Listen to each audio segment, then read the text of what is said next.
Monsieur l'orateur, je crois qu'il est très important pour les leaders ou les présumés leaders de tout groupe de corriger ces fauteurs de troubles.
En octobre 1978, après 18 mois de négociations infructueuses, les postiers votèrent la grève. Après une journée de grève légale, le gouvernement canadien adopta le Bill C-8, ordonnant aux postiers de retourner au travail. En dépit de cette loi, les postiers du pays tout entier continuèrent, durant 8 autres jours, d'exercer leur droit de grève. Les postiers exerçaient tout simplement un droit qui leur avait été accordé, le droit à la négociation collective libre et le droit de grève afin d'obtenir un meilleur contrat. Et ils étaient sans contrat depuis une période, je crois, de quelques 18 mois. Ils n'ont pas créé ce problème. Ce fut l'employeur, le gouvernement fédéral, par son approche à la table de négociation, qui a réellement causé le problème. Ce fut la frustration qui amena les postiers à réagir comme ils l'ont fait. Et le fait de porter les accusations contre eux pour avoir défié la loi, de les avoir traînés en cours et de faire effectuer des descentes dans leur bureau par la Gendarmerie royale du Canada sont des actes qui ressemblent de très près aux tactiques d'un État policier. Cette répression est le résultat de la stratégie du gouvernement qui a toujours visé à obliger les membres du syndicat à lutter pour leur convention collective.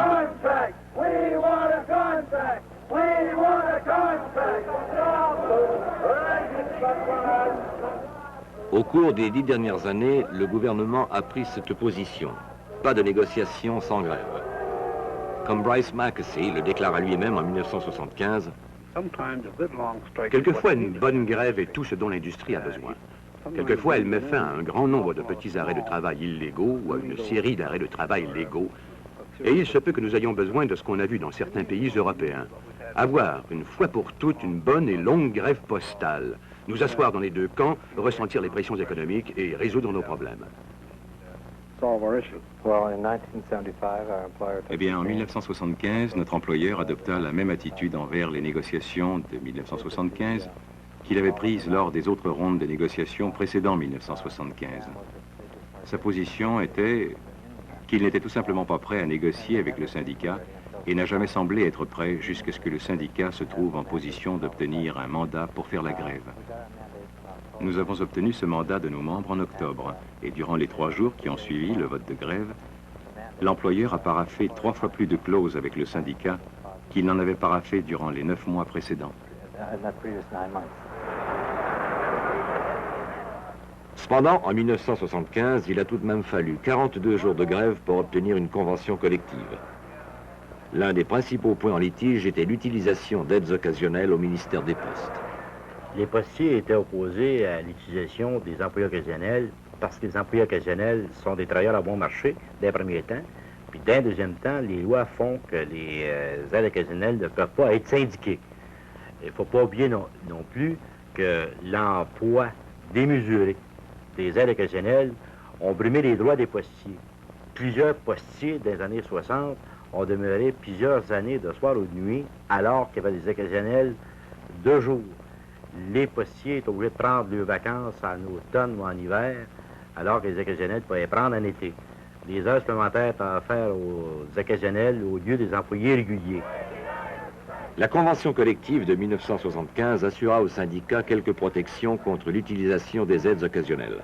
L'article 29 de cette convention collective apportait aussi aux postiers le droit d'être consultés sur l'introduction des changements technologiques et une garantie qu'aucun emploi ne serait perdu à cause de l'automatisation. Le ministre des Postes, Jean-Jacques Blais, donna ces garanties.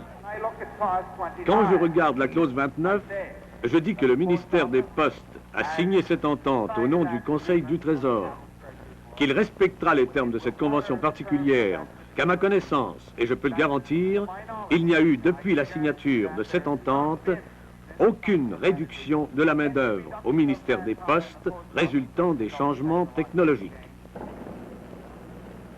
Mais en dépit des promesses, le gouvernement refusa de consulter le syndicat au sujet des changements technologiques et n'a jamais eu l'intention de se conformer à l'entente qu'il avait signée. Bien, l'employeur essaie de contourner cette convention collective en disant que la plupart des changements qu'il introduit ne sont pas des changements technologiques, ce qui fait que la sécurité d'emploi ne s'applique pas. C'est là la difficulté qu'on éprouve. Déjà, il y a des employés qui ont été mis à pied sur la base que l'employeur a dit que les changements n'étaient pas des changements technologiques.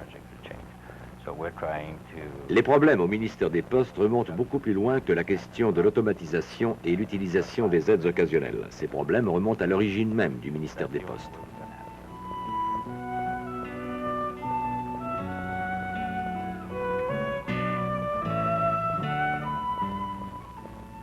Dans un pays aussi vaste que le Canada, le service postal a toujours été un lien vital.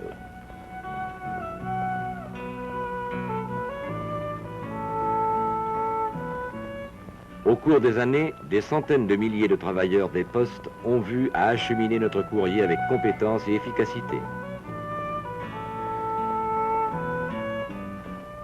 Comme les autres employés du secteur public, les postiers n'avaient ni le droit de négocier collectivement, ni le droit de grève. Ce fut au cours de ces années que la mentalité du gouvernement se forgea à l'égard des postiers. Un contrôle dur et sans considération humanitaire dans le seul but d'avoir la main haute sur les employés.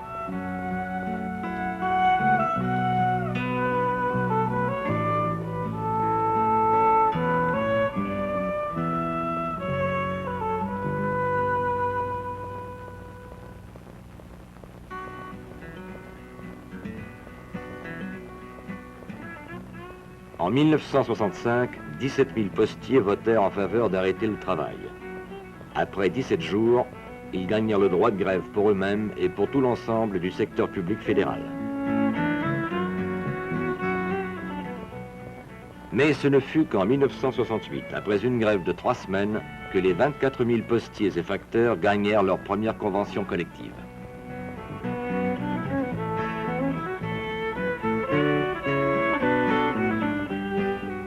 Durant les années qui suivirent, le gouvernement continua d'agir comme il le faisait avant que le syndicat fût formé. Les droits acquis par les grèves et les négociations furent ignorés. Au début des années 70, l'automatisation fut introduite et avec elle, un aspect nouveau de société multinationale.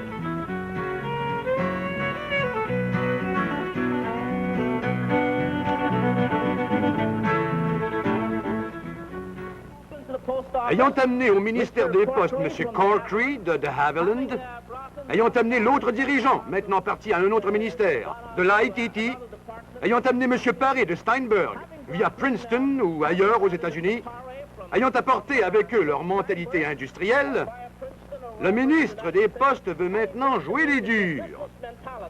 Il va diriger le ministère des Postes comme une compagnie, dans l'espoir de convaincre le secteur public, le monde des affaires au pays, que nous avons un ministre implacable en fonction et que les choses vont commencer à aller rondement. Et il espère obtenir certains appuis financiers en faveur du Parti libéral en prévision des prochaines élections.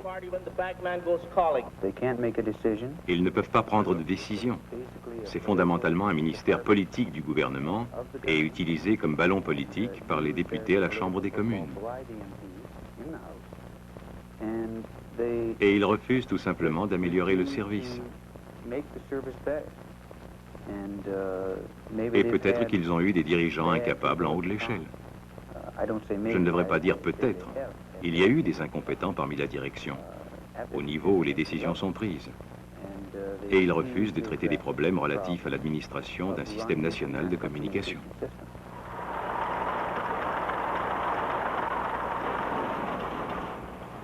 Le gouvernement s'était proposé de dépenser 97 millions de dollars pour l'automatisation.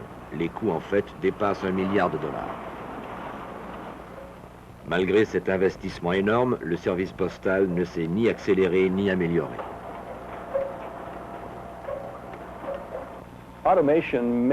L'automatisation peut ou non améliorer le service. Tout dépend de l'investissement, s'il est efficace ou non.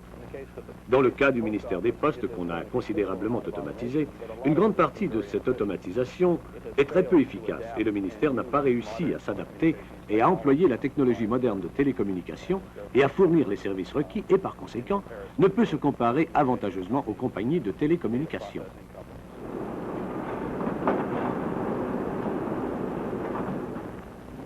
En plus des investissements inefficaces, le ministère des Postes traita avec mépris les travailleurs qui devaient faire fonctionner la machinerie complexe et encombrante.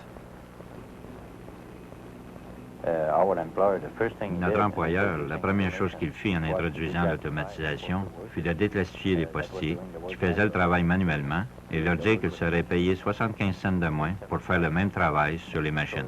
Sûrement, ce n'est pas le meilleur moyen d'obtenir la coopération du syndicat au programme d'automatisation.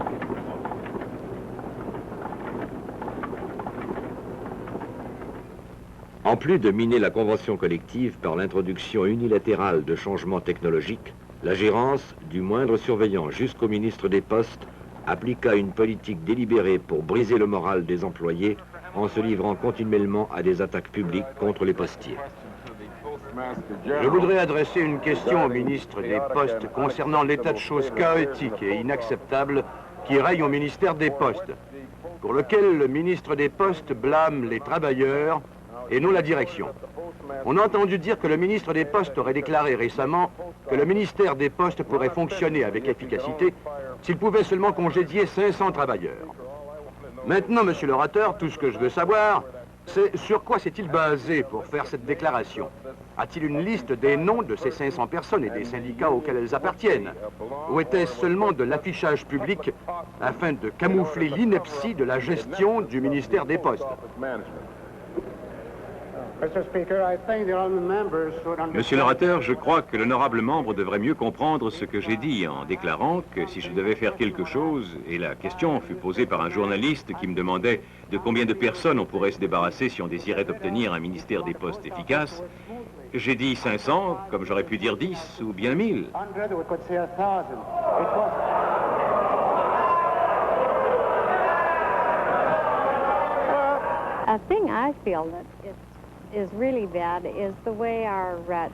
Ce que je trouve très mauvais, c'est de voir que nos hauts dirigeants, comme la montagne, vont se lever au Parlement et dire que nous volons du courrier, que nous dormons à l'ouvrage et des choses comme ça.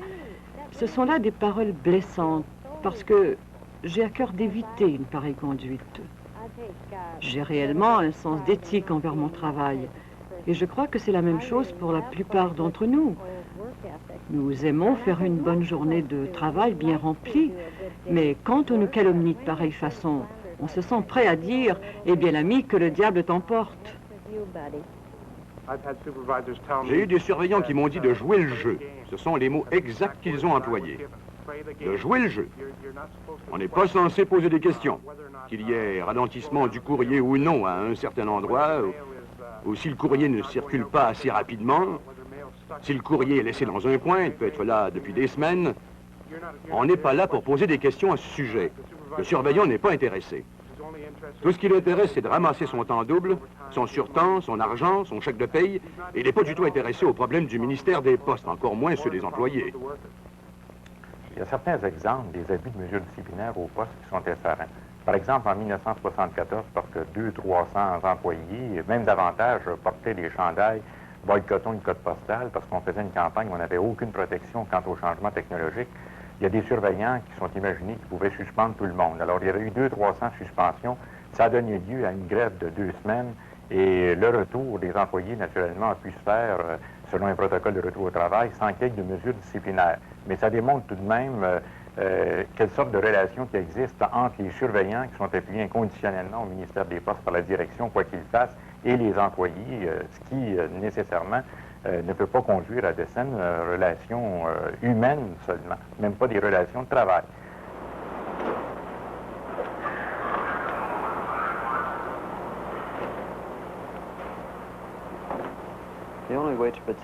La seule façon de protéger les droits acquis dans la convention collective, c'est par la procédure des griefs. Nous avons été capables de convaincre nos membres de présenter des griefs. Et en fait, des griefs que nous avons portés jusqu'à la limite, c'est-à-dire l'arbitrage, nous en avons gagné 75%.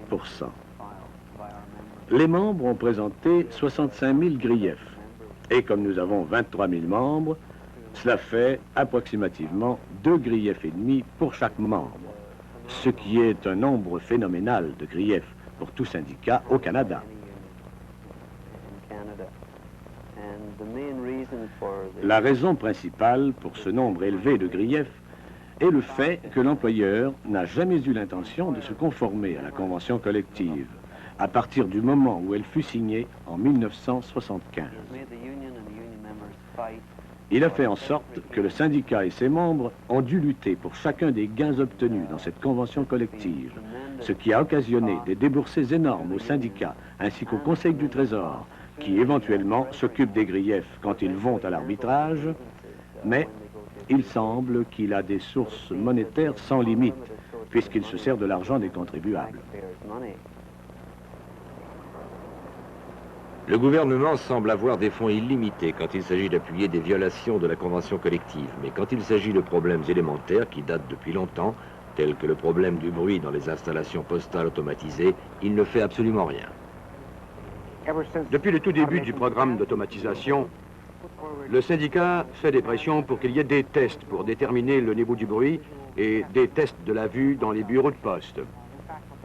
En fait, ce qui s'est produit, c'est que nous avons dû effectuer nos propres tests à cause du refus de participer de la part de la gérance. Il y a controverse chez les experts en sécurité sur ce qui est considéré comme un niveau de bruit raisonnable et acceptable, mais ce niveau est définitivement beaucoup moins élevé que celui qui a été déterminé par l'employeur.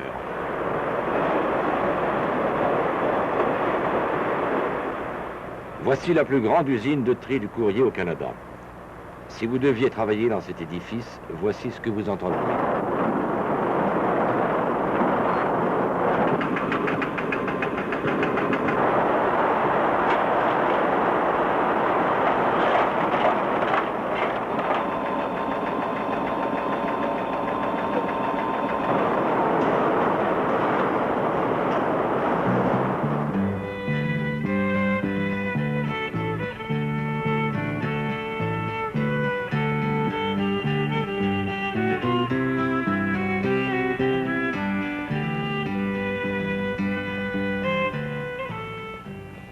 Une fois l'opinion publique alertée, le gouvernement a entrepris beaucoup d'enquêtes pour étudier les problèmes du ministère des Postes. Toutes ces enquêtes, telles que le projet détaillé de transformation au poste, les rapports Montpetit et Anderson, ont blâmé l'administration pour le manque d'efficacité et le mécontentement. Ces rapports furent mis de côté ou supprimés. Les rapports recommandaient que le ministère des Postes soit converti en société d'État et que ce soit fait avant que des changements majeurs comme l'automatisation ne soient introduits. Depuis 1947, le syndicat préconise la même chose. Le ministère des Postes, comme tel, n'a pas le mandat d'instituer de meilleurs services ou d'amplifier les services existants à cause de l'interférence politique causée par les restrictions imposées à tous les niveaux du gouvernement. Mais l'institution d'une société d'État améliorerait le service, amplifierait le mandat du ministère des Postes et amènerait à la longue de meilleures relations de travail et placerait les employés sous l'égide du Code canadien du travail.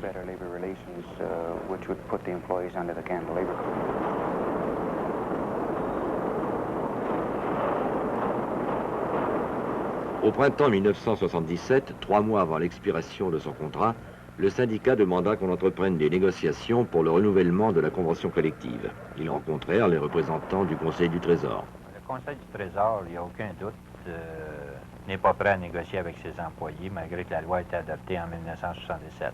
Lorsqu'on arrive à la table de négociation, ça ne prend pas de temps à s'apercevoir que pour l'employeur, en fait, on se retrouve avec 4 sortes de demandes. D'abord, on a les demandes qui ne sont pas négociables en vertu de la loi, selon l'employeur. Il y a des demandes que l'employeur nous dit que ce sont des droits de gérance. Par conséquent, il n'est pas prêt à discuter de ces questions-là. Il y a les autres demandes qui affectent toute la fonction publique fédérale, donc doivent être discutées à l'intérieur de comités consultatifs avec les autres syndicats en dehors de la table de négociation. Et finalement, ce qui reste, l'employeur nous dit, bien, c'est pas négociable, c'est trop compliqué actuellement, on va renvoyer ça dans des comités consultatifs après la négociation. Alors, on se réveille finalement dans la convention collective. Si on écoutait l'employeur, tout ce qu'on aurait, ça serait des comités et non pas des solutions à apporter aux problèmes qu'on soulève à la table de négociation. Monsieur l'orateur, je voudrais poser une question au ministre des Postes. Est-ce que le ministre des Postes va confirmer un rapport qui fut remis en fin de semaine à l'effet que depuis l'expiration de leur contrat, il y a près d'1 an aujourd'hui, le ministère des Postes n'a pas fait, du moins jusqu'à la fin de la semaine dernière, une seule proposition dans ses négociations avec le SPC? Monsieur l'orateur, il est très facile de dire que nous n'avons fait aucune proposition au SPC. Le ministère des Postes est si dur avec le syndicat en négociation, car les postiers sont responsables du droit à négociation et du droit de grève dans toute la fonction publique fédérale par sa grève en 1965. Il faut aussi se souvenir que les postiers, grâce à leur détermination, ont réussi nombreuses trouées sur des questions qui sont considérées comme non négociables dans la fonction publique fédérale. Et ce, particulièrement en 1975. Le droit aux mutations, les protections sur les classifications, la sécurité d'emploi, les aides occasionnelles, etc. Il faut se souvenir également que les postiers ont été les premières victimes de la loi anti-inflation en 1975 et que le gouvernement a dû faire une exception par rapport à la loi anti-inflation. En fait, le Conseil du Trésor craint que ces gains-là servent de précédent pour les autres travailleurs. Le gouvernement, en réalité, n'a jamais vraiment négocié avec nous, en aucun temps. Ils avaient toujours des excuses. Quelquefois, ils disaient que c'était contraire à la loi. Quelquefois, ils disaient non, ceci n'est pas couvert par la loi, nous ne pouvons pas négocier, ce n'est pas négociable. Au début, il semblait que l'attitude du gouvernement suivait sa tactique habituelle. Aucune négociation jusqu'à ce que le syndicat fasse la grève. Le ministre des Postes assurait qu'à tout le moins, le droit de grève serait respecté. Bannir le droit de grève? Pouvez-vous croire ça en 1978?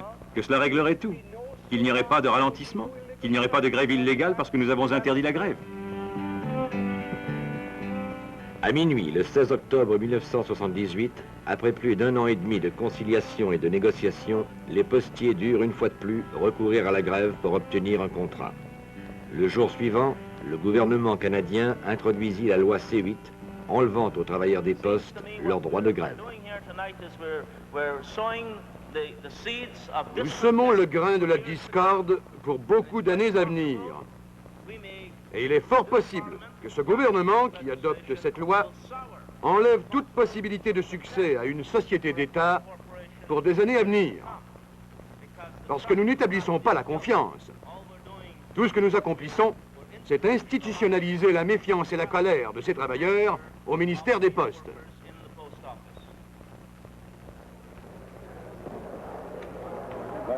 La question est la suivante.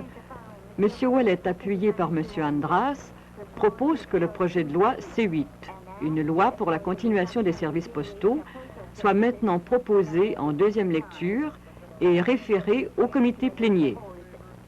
Tous ceux qui sont en faveur de la motion, veuillez vous lever.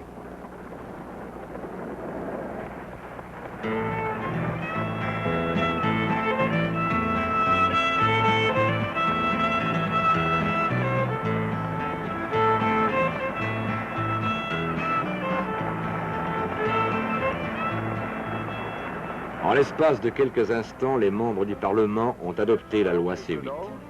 Le seul parti politique qui vota contre cette loi fut le Nouveau Parti démocratique.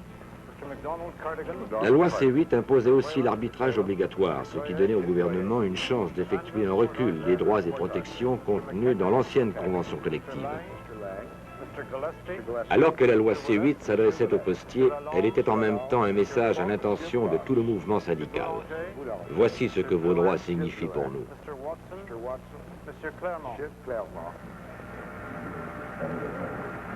Et quand les postiers décidèrent de continuer d'exercer leur droit de grève, le gouvernement envoya la GRC effectuer des descentes dans leurs bureaux et arrêter leurs dirigeants. Il semble y avoir deux lois dans ce pays. Lorsque la GRC ouvre illégalement le courrier, le gouvernement dit qu'il va adopter une loi pour légaliser cette pratique. Mais lorsque les postiers font légalement la grève, le gouvernement adopte une loi pour rendre cette grève illégale.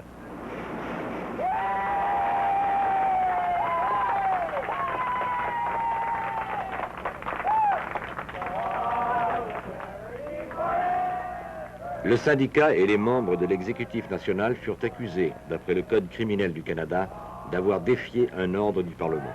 Leur crime, avoir défendu les droits des travailleurs.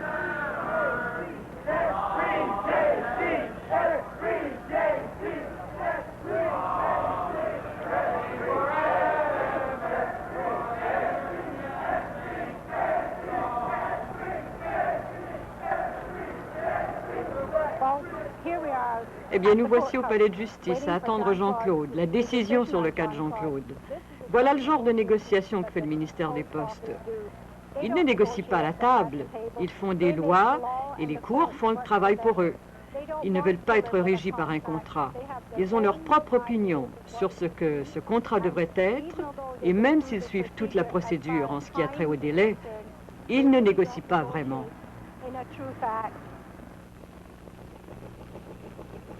Aux directeurs nationaux et représentants, pour reproduction et distribution à tous les membres.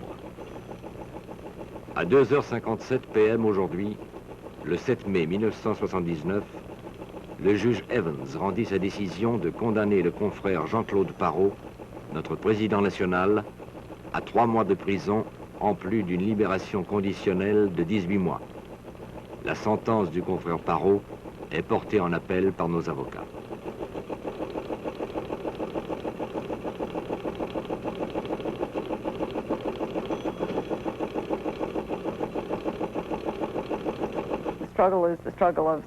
Leur lutte est la lutte de tout le mouvement syndical.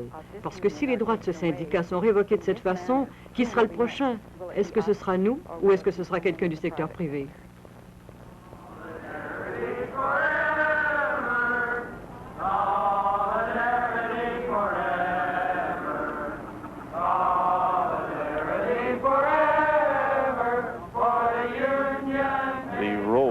Le rôle de la solidarité dans tout conflit est absolument essentiel. Il y a 24 000 membres de ce syndicat qui ont livré un combat formidable pour une convention collective et pour la protection de leurs droits de négocier. Et je crois que la solidarité est absolument essentielle. Mais je crois que les postiers ont obtenu moins que cela. Et je pense que le mouvement syndical devra examiner cette chose de très près, à savoir s'il peut se permettre de ne rien faire. Je pense qu'il est mieux de réunir ses forces et faire preuve de solidarité envers les postiers, comme cela n'a jamais été démontré dans ce pays jusqu'ici.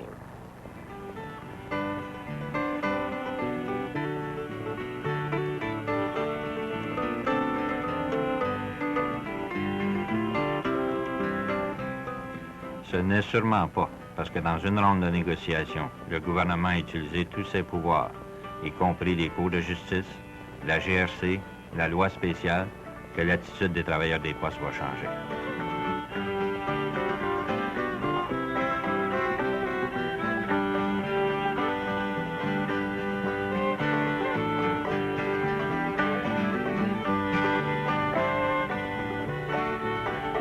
Il n'y a aucun doute dans mon esprit qu'il y a plus de solidarité que jamais parmi les travailleurs des postes. Nous allons être prêts pour la prochaine ronde de négociation et vous pouvez être certain que nous reprendrons tous nos droits. Juste avant Noël, j'étais en train de magasiner et j'ai eu l'occasion de me servir d'une carte de crédit. Et un homme m'a dit, « Eh bien, pour qui travaillez-vous » Et j'ai répondu, « Pour le syndicat des postiers du Canada. » Il m'a dit, « Vous ne travaillez pas pour le syndicat des postiers du Canada, n'est-ce pas » Et j'ai dit, « Bien oui, en fait, je suis un officier attaché à l'éducation syndicale. Je travaille vraiment pour le syndicat. » Il m'a dit, « Eh bien, vous achetez des cadeaux de Noël » Et j'ai répondu, « Pourquoi pas? Qui pensez-vous que je suis » Vous savez, vous ne me croirez pas, mais je suis marié, j'ai 3 enfants, je vais à l'église le dimanche quand je suis à la maison. Je lui ai dit, vous savez, je mène une vie très régulière. Je lui ai dit, c'est ça que nous sommes. Nous sommes 23 000 et c'est ce que nous sommes. On ne se promène pas avec de longs manteaux noirs et on ne se réunit pas dans des lieux secrets pour discuter des moyens à prendre pour égorger le public ou pour égorger le gouvernement. Ce n'est pas ce que nous faisons. Nous ne sommes que des travailleurs ordinaires, tels que vous en rencontrez chaque jour. C'est tout ce que nous sommes. Nous ne sommes que des travailleurs qui veulent améliorer leur sort. C'est tout ce que nous voulons. Continuons